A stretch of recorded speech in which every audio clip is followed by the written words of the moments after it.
जय श्री कृष्णा। राधे राधे दोस्तों, आप सभी का दिन शुभ और मंगलमय हो। आप सभी पर भगवान विष्णु की कृपा सदैव बनी रहे। आज की वीडियो में आप सुनेंगे माघ मास महात्म्य का अध्याय 24। पिछली वीडियो में आपने सुना था अध्याय 23, जिसमें आपने सुना था कि किस प्रकार से राजा पाखंडियों के चक्कर में आकर भगवान विष्णु से देश करने लगे थे। उसके बाद उन्हें पिशाच योनि मिली। पिशाच योनि में आकर उन्होंने कई प्रकार का नरक भोगा। फिर उन्हें रास्ते में एक देव मुनि मिले। देव मुनि ने पिशाच को सुमार्ग बतलाया।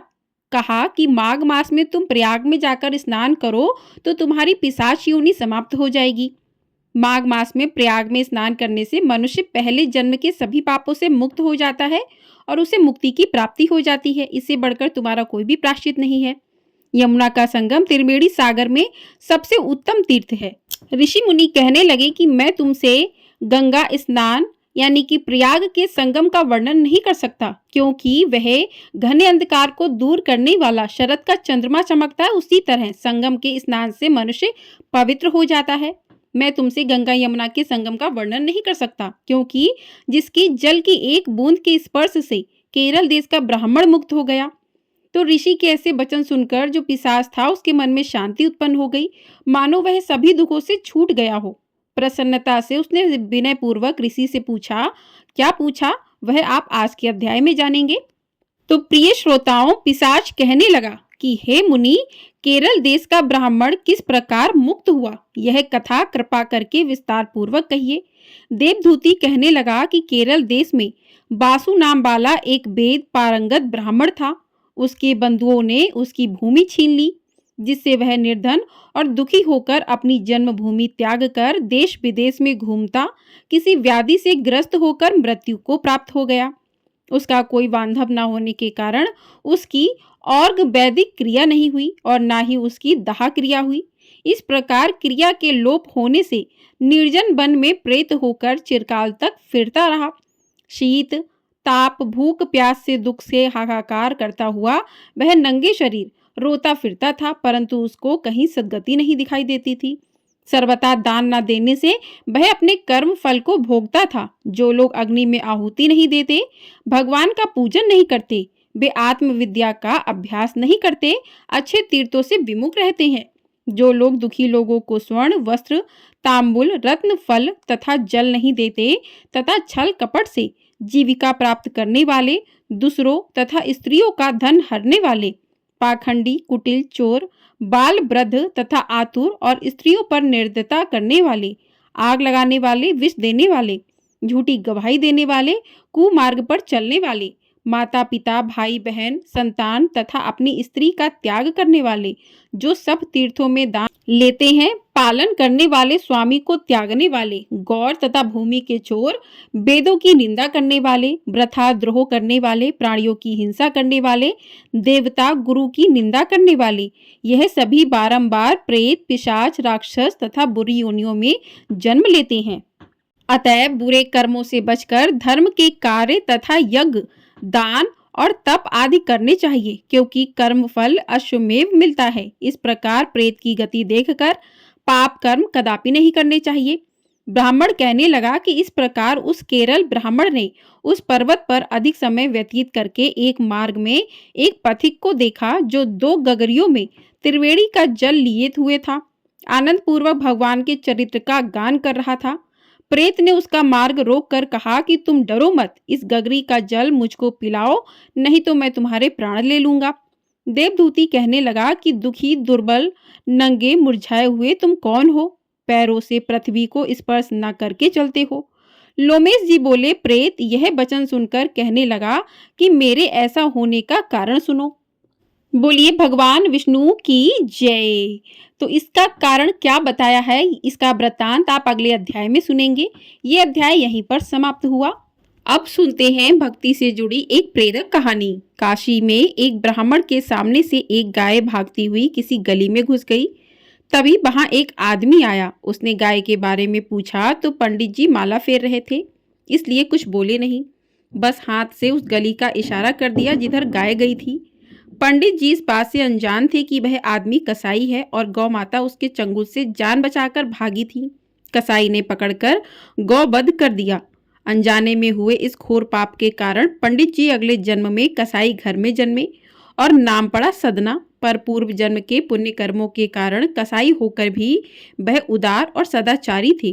कसाई परिवार में जन्मे होने के कारण सदना मांस बेचते तो थे, परंतु भगवत भजन में बड़ी निष्ठा थी। एक दिन सदना को नदी के किनारे एक पत्थर पड़ा मिला। पत्थर अच्छा लगा, इसलिए वह उसे मांस तोलने के लिए अपने साथ ले आए। वह इस बात से अनजान थे कि ये वही शालिग्राम थे जिन्हें वे पूर्व जन्म में नित्य पूजते थे। सदना कसाई पूर्व जन्म के शालिग्राम को इस जन्म में मांस तोलने के लिए बांट के रूप में प्रयोग करने लगे। आदत के अनुसार सदना ठाकुर जी के भजन गाते रहते थे। ठाकुर जी भक्त की स्तुति का पलड़े में झूलते हुए आनंद लेते रहते। बाट का कमाल ऐसा था कि चाहे आधा किलो तौलना हो, 1 किलो या 2 किलो, सारा वजन उससे पक्का हो जाता। एक दिन सदना की दुकान के सामने से एक ब्राह्मण निकले। उनकी नजर बाट पर पड़ी तो सदना के पास आए और शालिग्राम को अपवित्र करने के लिए फटकारा। उन्होंने कहा, मूर्ख, जिसे पत्थर समझकर मांस तौल रहे हो वे शालिग्राम भगवान हैं। ब्राह्मण ने सदना से शालिग्राम भगवान को ले लिया और घर ले आए। गंगा जल से नहलाया, धूप दीप चंदन से पूजा की। ब्राह्मण को अहंकार हो गया कि जिस शालिग्राम से पतितों का उद्धार होता है, आज एक शालिग्राम का वह उद्धार कर रहा है। रात को उसके सपने में ठाकुर जी आए और बोले, तुम मुझे जहां से लाए हो वहीं मुझे छोड़कर आओ। मेरे भक्त सदन कसाई की भक्ति में जो बात है वह तुम्हारे आडंबर में नहीं है। ब्राह्मण बोला, प्रभु, सदना कसाई पाप कर्म करता है, आपका प्रयोग मांस तौलने में करता है। मांस की दुकान जैसा अपवित्र स्थान आपके योग्य नहीं है। भगवान बोले कि भक्ति में भरकर सदना मुझे तराजू में रखकर तौलता था।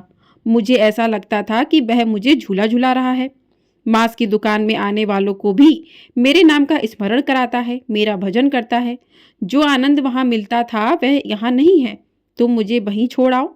ब्राह्मण शालिग्राम भगवान को वापस सदना कसाई को दे आए। ब्राह्मण बोला कि भगवान को तुम्हारी संगति ही ज्यादा सुझाई। यह तो तुम्हारे पास ही रहना चाहते हैं। ये शालिग्राम भगवान का स्वरूप है। हो सके तो इन्हें पूजना, बांट मत बनाना। सदना ने यह सुना और अनजाने में हुए अपराध को याद करके दुखी हो गया। सदना ने प्रायश्चित का निश्चय किया और भगवान जगन्नाथ के दर्शन के लिए निकल पड़ा। भगवान के दर्शन को जाते एक समूह में शामिल हो गए, लेकिन लोगों के पूछने पर उसने बता दिया कि वह कसाई का काम करता था। लोग उससे दूर दूर रहने लगे, उसका छुआ खाते पीते नहीं थे। दुखी सदना ने उनका साथ छोड़ा और शालिग्राम जी के साथ भजन करता अकेले चलने लगा। सदना को प्यास लगी थी। रास्ते में गांव में एक कुआं दिखा तो वह पानी पीने ठहर गया। वहां एक सुंदर स्त्री पानी भर रही थी। वह सदना के सुंदर मजबूत शरीर पर रीझ गई। उसने सदना से कहा कि शाम हो गई है, इसलिए आज रात वह उसके घर में ही विश्राम कर ले। सदना को उसकी कुटिलता समझ में नहीं आई। वह उसके अतिथि बन गए। रात में वह स्त्री अपने पति के सो जाने पर सदना के पास पहुंच गई और उनसे अपने प्रेम की बात कही। स्त्री की बात सुनकर सदना चौंक गए और उसे पतिव्रता रहने को कहा। स्त्री को लगा कि शायद पति होने के कारण सदना रुचि नहीं ले रहे। वह चली गई और सोते हुए पति का गला काट लाई। सदना भयभीत हो गए। स्त्री समझ गई कि बात बिगड़ जाएगी, इसलिए उसने रोना चिल्लाना शुरू कर दिया। पड़ोसियों से कह दिया कि इस यात्री को घर में जगह दी थी, चोरी की नियत से इसने मेरे पति का गला काट दिया। सदना को पकड़कर न्यायाधीश के सामने पेश किया गया। न्यायाधीश ने सदना को देखा तो ताड़ गए कि यह हत्यारा नहीं हो सकता। उन्होंने बार बार सदना से सारी बात पूछी। सदना को लगता था कि यदि वह प्यास से व्याकुल गांव में ना पहुंचते तो हत्या ना होती। वह स्वयं को ही इसके लिए दोषी मानते थे, अतः वे मौन ही रहे। न्यायाधीश ने राजा को बताया कि एक आदमी अपराधी नहीं है, पर चुप रहकर एक तरह से अपराध की मौन स्वीकृति दे रहा है। इसे क्या दंड दिया जाना चाहिए? राजा ने कहा कि यदि वह प्रतिवाद नहीं करता तो दंड अनिवार्य है, अन्यथा प्रजा में गलत संदेश जाएगा कि अपराधी को दंड नहीं मिला। इसे मृत्यु दंड मत तो हाथ काटने का हुक्म दो। सदना का दायां हाथ काट दिया गया। सदना ने अपने पूर्व जन्म के कर्म मानकर चुपचाप दंड सहा और जगन्नाथपुरी धाम की यात्रा शुरू की। धाम के निकट पहुंचे तो भगवान ने अपने सेवक राजा को प्रिय भक्त सदना कसाई की सम्मान से अगवानी का आदेश दिया। प्रभु आज्ञा से राजा गाजे बाजे लेकर अगवानी को आया। सदना ने यह सम्मान स्वीकार नहीं किया तो स्वयं ठाकुर जी ने दर्शन दिए, उन्हें सारी बात सुनाई। तुम पूर्व जन्म में ब्राह्मण थे, तुमने संकेत से कसाई को गाय का पता बताया था। तुम्हारे कारण जिस गाय की जान गई थी वह स्त्री बनी है। जिसके झूठे आरोपों से तुम्हारा हाथ काटा गया, उस स्त्री का पति पूर्व जन्म का कसाई बना था, जिसका वध कर गाय ने बदला लिया है। भगवान जगन्नाथ जी बोले कि सभी के शुभ और अशुभ कर्मों का फल मैं देता हूँ। अब तुम निष्पाप हो गए हो। घृणित आजीविका के बावजूद भी तुमने धर्म का साथ नहीं छोड़ा, इसलिए तुम्हारे प्रेम को मैंने स्वीकार किया है। मैं तुम्हारे साथ मांस तौलने वाले तराजू में भी प्रसन्न रहा। भगवान के दर्शन से सदना जी को मोक्ष प्राप्त हुआ। भक्त सदना की यह कथा हमें बताती है कि भक्ति में आडंबर नहीं, भावना बनाए रखनी चाहिए। भगवान के नाम का गुणगान करना सबसे बड़ा पुण्य है। तो दोस्तों, आपको हमारी ये वीडियो पसंद आई है तो वीडियो को लाइक कर दीजिएगा। चैनल पर नए हैं तो चैनल को सब्सक्राइब कर दीजिएगा। आपको हमारे चैनल पर इसी प्रकार से माघ मास महात्म्य की कथाएं प्रतिदिन सुनाई जा रही हैं। तो आप इन कथाओं को सुनना चाहते हैं तो चैनल को सब्सक्राइब कर लीजिएगा और कमेंट बॉक्स में भगवान विष्णु की जय भी अवश्य लिखिएगा।